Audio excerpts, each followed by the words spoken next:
नमस्ते बच्चों। नमस्ते सर। देखो ये मैथ है 10 क्लास प्रश्नावली 1.2 का मैथ, ठीक है। और देखो इसमें क्वेश्चन क्या कर रहा है, 140 को अभाज्य गुणनखंड के गुणनफल के रूप में लिखे। क्या कर रहा है, 140 को अभाज्य गुणनखंड के गुणनफल के रूप में लिखना है। तो अभाज्य गुणनखंड गुणनफल किसको कहा जाता है? जैसे मान के चलो हम लोग एलसीएम करते हैं, ये 80 है, ठीक है। 80 का एलसीएम करेंगे, सबसे पहले किससे लगेगा? 2 से। यहाँ कितना आएगा? 40। कितना आएगा? 40। उसके बाद फिर किससे लगेगा? 2 से। यहाँ कितना आएगा? 20। फिर किससे लगेगा? 2 से। यहाँ कितना आएगा? 10।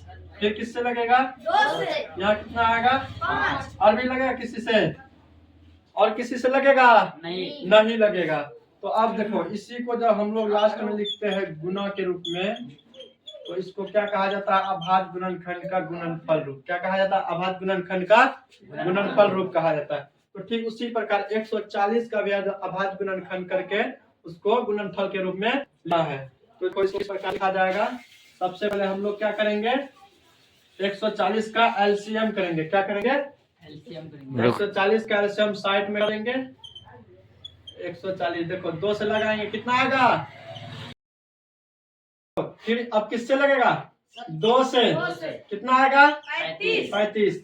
अब देखो 2 से लगेगा? नहीं। 3 से लगेगा? नहीं। 4 से लगेगा? नहीं। किससे लगेगा? 5 से। कितना आएगा? 7। और किसी महल से नहीं लगेगा। अब क्या करेंगे, इसको अभाज्य गुणनखंड कर दिया, अब गुणनफल के रूप में लिखना। जैसे 140 है, ठीक, इसको साइड में लिखते हैं। 140। अब देखो कितना कितना आया है, पहले 2, उसके बाद फिर 2 है, उसके बाद 7।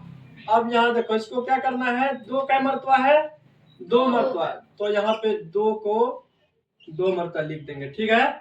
उसके बाद गुना 5 एक तो है तो 1 तो रहेगा, 7 एक तो है तो 1 तो रहेगा, ठीक है।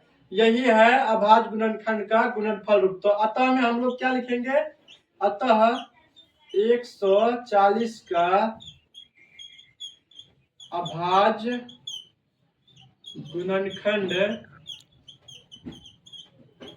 का गुणनफल रूप 2 पर पावर 2 गुना 5 गुना 7 होगा। तो हम लोगों का जो सही आंसर होगा क्या होगा? 2 पर पावर 2 गुना 5 गुना 7। ठीक है, समझ में आ गया? चलो बच्चों, अब देखो दूसरा सवाल क्या है। 156 को अभाज्य गुणनखंड के गुणनफल के रूप में लिखे, ठीक है। तो इसको अभाज्य गुणनखंड के गुणनफल के रूप में कैसे लिखना है, आप लोग समझ गए होंगे कि अभाज्य गुणनखंड इसका कैसे करना है। सबसे पहले 156 का क्या करेंगे, एलसीएम। क्या करेंगे? एलसीएम। तो देखो 156 का एलसीएम करेंगे तो ये किससे लगेगा? पहले 2 से। 156 देखो 2 7 14 बचा 1 2 8 16, कितना हुआ? 78। अब किससे लगेगा? 2 से। फिर से 2 से लगाएंगे, देखो 2 3 6 बचा 1 2 9 18, कितना आया? 39। अब देखो 2 से लगेगा? नहीं लगेगा। अब किससे लगेगा? 3 से। तो 3 से लगाएंगे, यहाँ कितना आएगा? 13 3 39। अब किसी से कटेगा क्या? नहीं कटेगा। तो अब देखो यहाँ लिख लेना है 156 हल दे करके 156 बराबर। अब इसका अभाज्य गुणनखंड तो कर दिया, अब इसको सिर्फ क्या करना है? गुणनफल के रूप में लिखना। क्या करना है? गुणनफल के रूप में लिखना है। जैसे 2, उसके बाद गुने 2, फिर गुने 3 गुने 13, ठीक है। अब देखो यहाँ 2 कितना मरतबा है? 2 मरतबा, तो 2 पर पावर 2 लिखेंगे, ठीक है।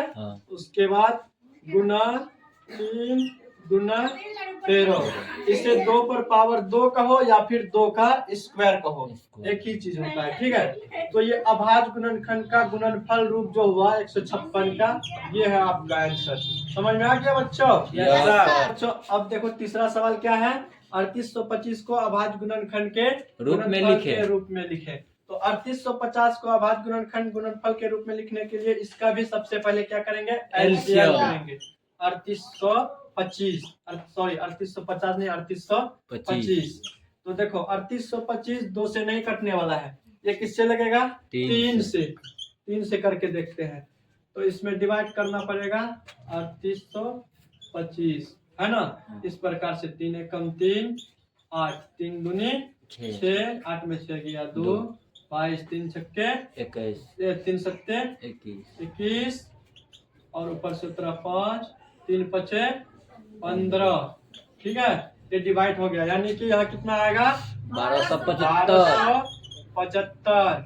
अब फिर देखो यहाँ भी 2 से ये लगने वाला नहीं है, क्योंकि बड़ा अंक से लगने के बाद छोटा अंक से नहीं लगता है। अब फिर ये 3 से लगेगा, 3 चौके 12, 3 दूनी 6 बचा 1, 3 बचे 15। ठीक है, देखो अब ये 3 से नहीं लगेगा, 4 से भी नहीं लगने वाला है, ये 5 से लगेगा। किससे लगेगा? 5 से।